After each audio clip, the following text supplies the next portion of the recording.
Assalamualaikum warahmatullahi wabarakatuh. Apa kabar sahabat Uhuwah Islamiyah? Semoga tetap dalam lindungan Allah Subhanahu wa taala serta dilancarkan segala urusan-urusan kita. Pada video pembahasan kali ini, saya akan menanggapi channel dari Bapak Zaini yang menanggapi Pak Menehem Ali terkait suku Jurhum.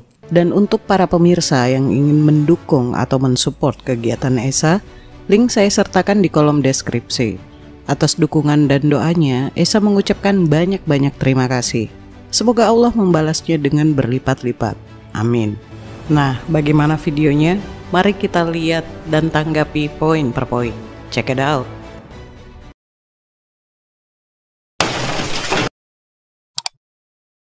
Ini setidaknya adalah konten kedua Pak Dr. Menehem Ali untuk menceritakan dalam tanda kutip betapa bermasalahnya leluhur suku Yaman. Yang pertama ditepis, mereka bukan keturunan Ibrahim, tapi dari Kohton bin Ibir, saudara dari Pelek. Sementara kalau yang Ismail Ibrahim dari Pelek, mereka dari Kohton, sudah pisah di atas.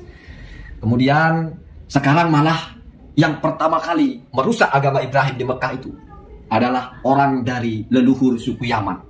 Tetapi saya kira Pak Menehem ini tidak jujur membaca kitabnya dan tidak jujur membicarakan hal-hal yang tidak satu pendapat. Artinya kalau ada yang berbeda-beda pendapat, mau dibuka Pak. Nanti saya buka celah besar di sini. Saya disclaimer, ini tidak bicara manuskrip Pak. Ini bicara kitab. Anda baca Kitabul Asnam karya Ibnul Al-Kalabi. Jadi kita bicara kitab, bukan bicara filologi. Enggak bicara bongkar-bongkar manuskrip, enggak bicara kitab. Semua orang bisa baca. Sebelah perhatikan. Yang pertama Anda menyebut, bahkan ini keliru sekali ya. Ada orang bernama Amr bin Haris yang pertama kali membawa berhala. Amr bin Haris itu Pak, suku Jurhum. Justru suku Jurhum itulah yang masih memegang teguh ajaran dari Nabi Ismail. Ini saya ambil satu versi dulu. Jadi istrinya Nabi Ismail itu dari suku Jurhum. Sehingga yang ke bawah-ke-bawahnya megang Ka'bah itu adalah orang-orang suku Jurhum. Nah, jadi ada orang nama Amir bin Haris itu Al-Jurhumi.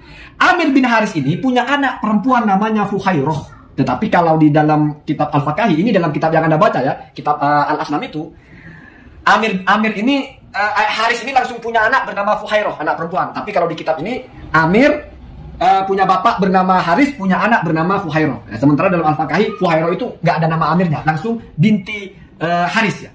Jadi Haris yang megang Ka'bah pada waktu itu. Haris suku Jurhum yang megang Ka'bah lurus. Kemudian falamma balawuh Amr bin Luhai atau bin Robi'ah. Jadi sama-sama Amr Pak, tapi bapaknya bernama Luhai, bernama Robi'ah. Siapa Robi'ah? Itu namanya Luhai. Luhai ini nikahnya sama Fuhairah. Fuhairah anaknya Haris atau anaknya Amr bin Haris. Itu Pak ya, itu jadi Amr bin Luhai, ibunya adalah Fuhairah binti Amr bin Haris. Jadi Amr bin Haris itu jalur Jurhum Pak. Dia yang memegang, kemudian diserang ya. Tawalla amrul Ka'bah. Ya baca itu susah kalau bacanya ya. Saya baca gampang-gampangnya saja. Jadi Haris itu menguasai Ka'bah. Kemudian falamma balagha Amr bin Luhai, setelah Amr bin Luhai ini dewasa ya, sudah dewasa, sudah besar, nazahu fil wilayah, dia cabut Haris itu, Haris Jurhum Pak, dicabut dari Ka'bah itu ya. Kemudian diperangi. Baca coba di situ. Wa qatala Jurhuma bani Ismail.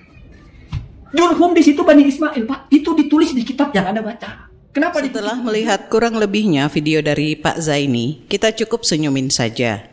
Nah, sebelumnya saya mau disclaimer dulu bahwa pembahasan saya kali ini bersifat akademis dan saya harap para pemirsa bisa bijak dalam memahaminya. Jadi, kurang lebih kronologis alur pembahasan dari Pak Menehem Ali yang direaction oleh Pak Zaini ini dalam hal atau konteks orang pertama yang menyimpan berhala di Ka'bah, yaitu Amr bin Luhai Al-Khuzai. Mengenai Amr bin Luhai Al-Khuzai, Pak Menehem Ali menjelaskan dengan data-data bahwa Amr bin Luhai yang memperkenalkan paganisme pertama kali di Mekah bukanlah keturunan dari Ismail. Sedangkan Pak Zaini menjelaskan bahwa Amr bin Luhai juga tersambung ke keturunan Ismail dengan membawa referensi dari Abu Hurairah. Selengkapnya bisa dilihat dan disimak sendiri pada channel masing-masing ya.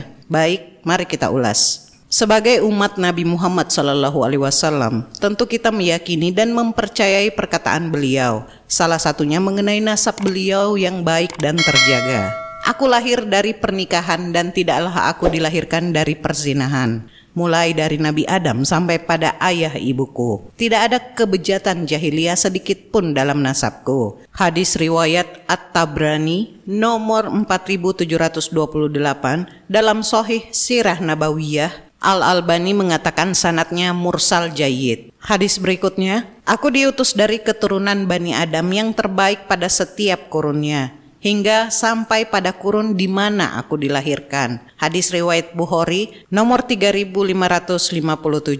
Berikutnya, Allah telah memilih Kinana dari keturunan Ismail dan memilih Quraisy dari keturunan Kinana, dan memilih Bani Hasim dari keturunan Quraisy, dan memilih aku dari keturunan Bani Hasim. Hadis riwayat Muslim nomor 2276. Nah, ketika melihat ketiga hadis tersebut, tentu yang meyakini dan mempercayainya akan berpendapat bahwa nasab Rasulullah mulai dari Nabi Adam alaihissalam atau dari Nabi Ibrahim alaihissalam sampai ke Nabi Muhammad sallallahu alaihi wasallam sangat terjaga. Terjaga dalam hal apa? Tentu dalam hal kejahatan atau keburukan, baik itu perbuatan syirik atau musyrik dan lain sebagainya. Loh Esa, jadi Amru bin Luhai sebagai orang yang pertama kali menyimpan berhala di Ka'bah bukanlah termasuk nasab keturunan dari Rasulullah. Dalam ranah internal, secara teologi, tentu dia tidak termasuk karena disandarkan pada hadis-hadis tadi. Tetapi jika di antara kita ada yang berpendapat bahwa ternyata juga Amru bin Luhai termasuk ke dalam keturunan Nabi Shallallahu Alaihi Wasallam dari Nabi Ismail, di mana kita semua juga mengetahui bahwa Rasulullah adalah keturunan dari Nabi Ismail, tentu dalam hal ini kita perlu untuk membuktikan kebenaran hadis-hadis tersebut. Dalam pembuktiannya,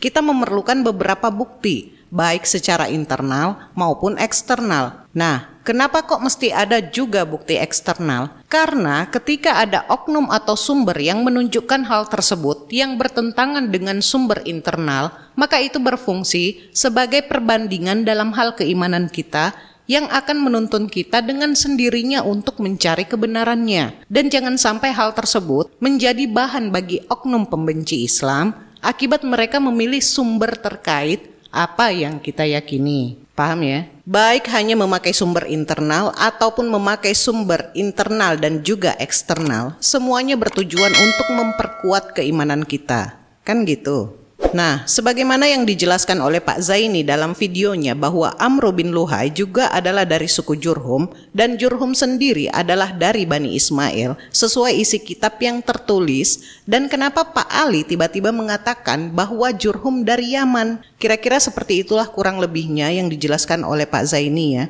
Nah, sekarang saya coba tanggapi pelan-pelan biar mudah dan gampang ditangkap dan dipahami. Saya akan mengawalinya dengan sebuah pertanyaan. Apakah Jurhum itu berasal dari Nabi Ismail alaihissalam?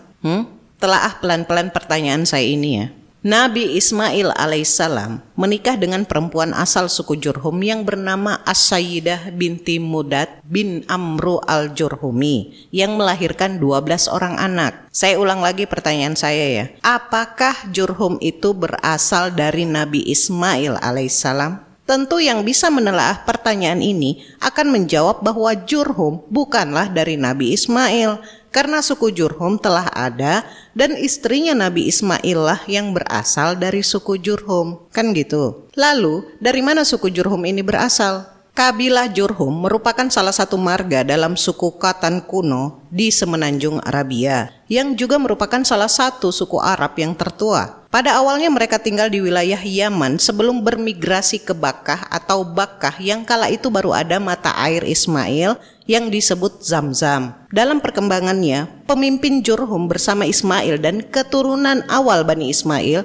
menjadi pengelola Ka'bah. Jadi jelas ya kalau suku Jurhum telah ada duluan sebelum Nabi Ismail. Nah, terus Esa, siapa itu Qatan? Menurut tradisi Arab, kaum Qatan berasal dari Arab Selatan. Berbeda dengan kaum Adnan yang berasal dari Arab Utara, keturunan Ismail melalui Adnan. Tradisi Arab menyatakan bahwa sosok leluhur semi-legendaris bernama Qatan dan 24 putranya adalah nenek moyang Yaman yang menguasai jazirah Arab yang dikenal dengan nama Qatani. Para ahli silsilah tidak setuju tentang silsilah Qatan karena ketika ditelusuri ternyata ada 2 orang Qatan. Nah, jadi ada 2 orang yang bernama Qatan ini ya. Yang pertama, Qotan yang berasal dari keturunan Bani Ismail, yaitu Qotan bin Hamasiyah bin Taiman bin, ini tidak tercantum namanya ya, bin Ismail bin Ibrahim. Nah, silsilah ini dipegang oleh Wahab ibnu Munabbih dan Hisham bin Muhammad al-Qalbi. Sedangkan yang kedua adalah Qotan atau Yoktan. Untuk informasi mengenai Qotan atau Yoktan, nah kalau kata Pak Ali, penyebutan orang Arab ketika menyebut Yoktan itu ya Qotan. Ini bisa kita temukan dalam sumber eksternal atau sumber di luar Islam, yaitu dalam Alkitab Ibrani. Nah ini ada di Kejadian 10 pasal 25 dan 1 Tawarik 1 pasal 19. Nah jadi bunyi Kejadian dan Tawarik ini sama ya. Bagi Eber lahir 2 anak laki-laki. Nama yang seorang ialah Pelek, sebab dalam zamannya bumi terbagi, dan nama adiknya ialah Yoktan. Jadi perlu diketahui bahwa Eber ini adalah Nabi Hud alaihissalam ya. Jadi Yoktan ini adalah salah satu anak dari Nabi Hud. Nah, dalam Kejadian 10 pasal 26 sampai 29 disebutkan siapa saja anak-anak dari Yoktan. Saya kutip dulu. Yoktan memperanakkan Almodad, Selef, Hazarmawet, dan Yerah, Hadoram, Uzal dan Dikla, Obal, Abimael dan Sheba, Ofir, Hawilah dan Yobab. Itulah semuanya keturunan Yoktan. Ada tradisi Arab bahwa Yoktan adalah nenek moyang semua suku paling murni di Arabia Selatan. Yoktan telah diidentifikasi dengan Qotan, sosok leluhur orang Qotan dalam silsilah Arab tradisional. 3 putra Yoktan memiliki koneksi ke Arab Selatan. Sheba diidentifikasi sebagai kerajaan Saba di Arab Selatan kuno. Hazarmaved telah diidentifikasi sebagai wilayah Hadramaut di Arab Selatan dan menurut berbagai kamus Alkitab, nama Hazarmaved berarti pengadilan kematian, yang mencerminkan sebuah makna mirip dengan etimologi rakyat Arab di wilayah tersebut. Nah, Hadoram menurut Rabbi Aryeh Kaplan diartikan Hadoram bagi orang Arab disebut Jurhum, diyakini sebagai pendiri Hijaz yang berisi Mekah dan Madinah. Menurut tradisi Arab, putri Mudad ibnu Amr, salah satu keturunannya, menjadi salah satu istri Ismail. Dia mungkin adalah Adramitae di Arabia Selatan yang disebutkan oleh Ptolemy dan Pliny. Ada yang masih ingat tentang Ptolemy? Saya pernah bahas ini ya, terkait dengan peta Ptolemy mengenai nama Makoraba. Nah, saya akan sedikit mengulas ulang lagi ya, biar ingatan kita fresh. Pada umumnya para ahli sejarah membedakan bangsa Arab itu menjadi 2 golongan besar, yaitu suku bangsa Arab Baidah yang telah lenyap dan bangsa Arab Bakiyah yang masih ada. Bangsa Arab Baidah atau bangsa Arab Baidah ini telah ada jauh sebelum Islam. Sejarah keberadaan mereka sangat sedikit yang dapat diketahui. Selama ini, cerita tentang mereka diketahui dari kitab-kitab Samawi, terutama Al-Quran dan syair Arab Jahili, seperti cerita tentang kaum Ad dan kaum Samud. Menurut suatu keterangan, semula bangsa Arab Baidah ini mendiami daerah Babil di kawasan Asia Kecil.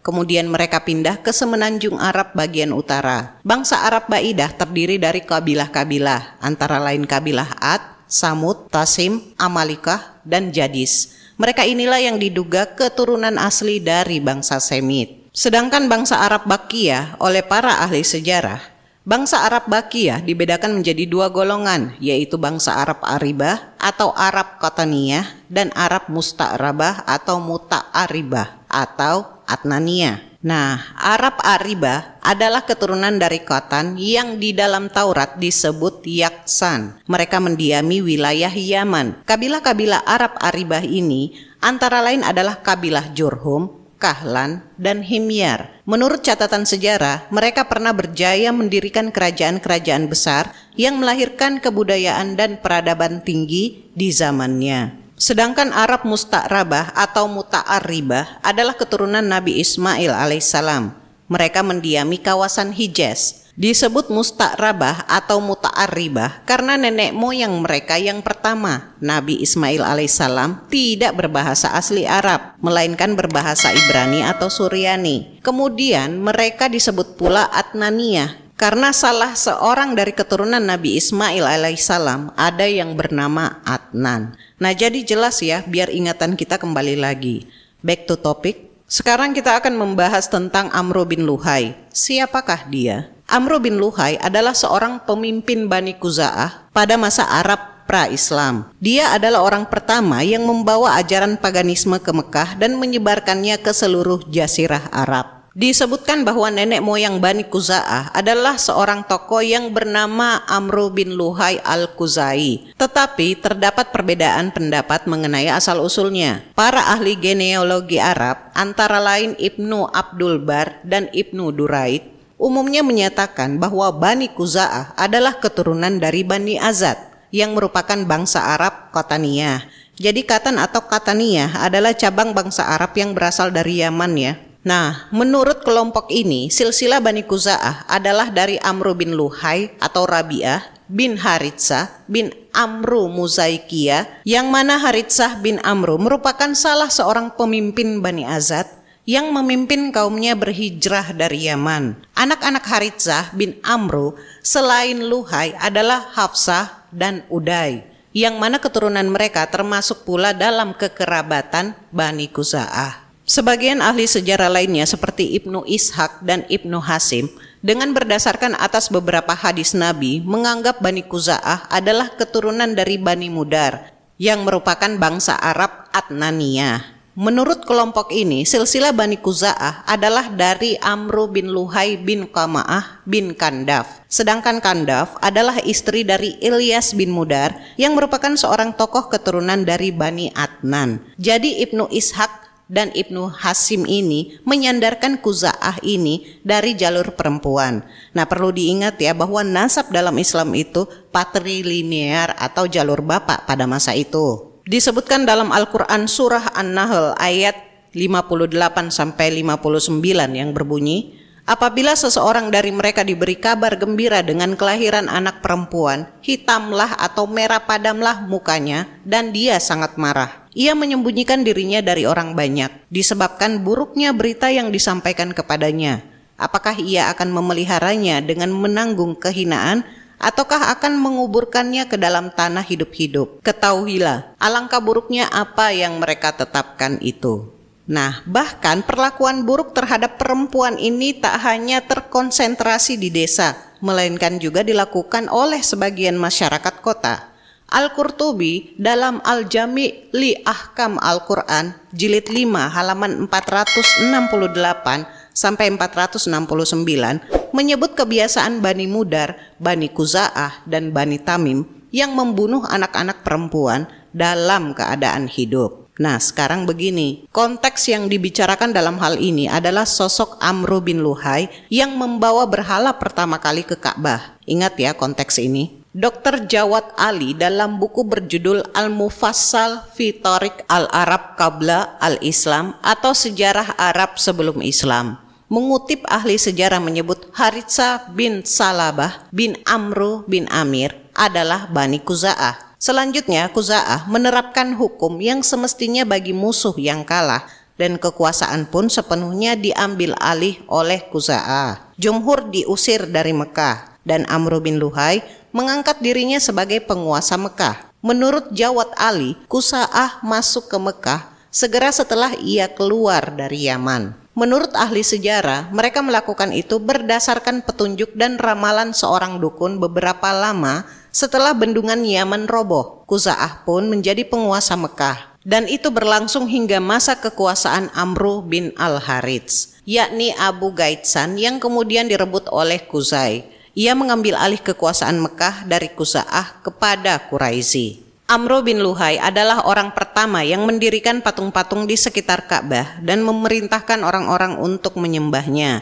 Maka dialah orang yang mengubah kepercayaan tauhid atau monoteisme di Mekah sebagaimana diyakini para ahli sejarah. Nah, jika konteks yang dibicarakan adalah Amru bin Luhai yang pertama kali menyimpan berhala di Ka'bah, tentu yang dibicarakan adalah anak dari Haritsah bin Amru yang merupakan pemimpin Bani Azad yang berasal dari Bani Qataniyah dari Yaman. Jika Qatan yang berasal dari keturunan Bani Ismail, yaitu Qatan bin Al-Hamasyah bin Taiman bin tidak tercantum namanya, bin Ismail bin Ibrahim, tentu kita akan bertanya dan mempertanyakan, apakah Qatan dalam keturunan Bani Ismail memiliki keturunan Jurhum? Tentu tidak ada, kecuali dari Qatan yang berasal dari Yaman yang menurunkan Hadoram atau Jurhum. Jelas ya? Nah, jadi memang dalam tradisi Arab, kesamaan nama itu hal yang lumrah, tetapi akan sangat mudah untuk ditelusuri jika mengetahui nasab yang jelas. Lalu bagaimana dengan kitab yang dibaca oleh Pak Zaini, di mana di dalamnya ada menyebutkan bahwa Jurhum Bani Ismail? Baik, mari kita simak dulu videonya ya. Check it out. Masa sudah besar, naza'ahu fil wilayah, dia cabut Haris itu, Haris Jurhum Pak, dicabut dari Ka'bah itu. Kemudian diperangi. Baca coba di situ. Wa qatala Jurhuma Bani Ismail. Jurhum di situ Bani Ismail, Pak. Itu ditulis di kitab yang Anda baca. Kenapa terlihat jelas dalam kitab yang Pak Zaini cantumkan ada kata bi yang artinya dengan. Dan jika disebutkan kata bi-nya, maka terjemahannya menjadi Jurhum dengan atau bersama Bani Ismail. Tapi sayangnya Pak Zaini tidak menyebutkan kata bi. Biar tambah jelas, mari kita lihat ulang lagi videonya ya pelan-pelan. Masa sudah besar, naza'ahu fil wilayah, dia cabut Haris itu, Haris Jurhum Pak, dicabut dari Ka'bah itu. Kemudian diperangi. Baca coba di situ. Wa qatala Jurhuma Bani Ismail. Jurhum di situ Bani Ismail, Pak. Wa qatala Jurhuma Bani Ismail. Jurhum di situ Bani Ismail, Pak. Itu di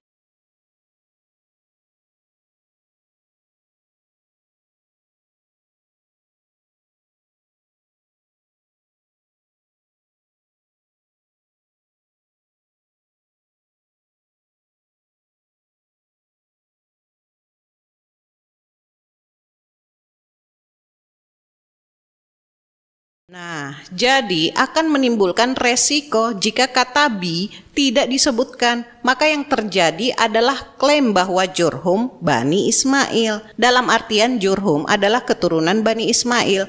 Padahal kalimat dalam kitab tersebut yang ditampilkan oleh Pak Zaini sendiri menunjukkan bahwa Jurhum dengan Bani Ismail. Yang artinya dalam frase kalimat tersebut terdapat dua klan yang berbeda, yakni Jurhum dan Bani Ismail. Dan jika diartikan seperti yang Pak Zaini sebutkan, maka itu berarti tidak secara langsung juga mengklaim bahwa keturunan Nabi Ismail yang merupakan nenek moyang Rasulullah SAW memiliki keturunan pencetus paganisme di Ka'bah. Mengingat ketiga hadis yang saya tampilkan di awal tadi, bahwa nasab Rasulullah SAW bersih dari keburukan, kejahatan, kebejatan, perbuatan syirik atau menyekutukan Allah. Entah itu disengaja atau khilaf baca, tetapi dari satu kata bi itu akan merubah stigma dalam memahami suatu kajian. Jika mempertahankan stigma tersebut, maka akan mengarahkan mindset untuk mencari-cari literatur bahwa Jurhum berasal dari Ismail. Wallahu alam. Silahkan pemirsa yang menilai secara bijak ya. Dan apa yang saya sampaikan ini tidak bermaksud untuk mendiskreditkan salah satunya. Kesempurnaan hanya milik Allah dan segala kekurangan hanya milik Eza Rafleza. Saya rasa cukup ya. Dan quote untuk kali ini adalah, dalam hal kesabaran, belajarlah pada emak-emak. Pada musim hujan, emak-emak sangat sabar angkat jemuran berkali-kali. Akhirul kalam, semoga ada hikmah dan pembelajaran yang bisa kita petik. Kurang lebihnya mohon dimaafkan. Akhir kata, Maha benar Allah dengan segala firman-Nya. Allahumma salli ala Sayyidina Muhammad. Wassalamualaikum warahmatullahi wabarakatuh.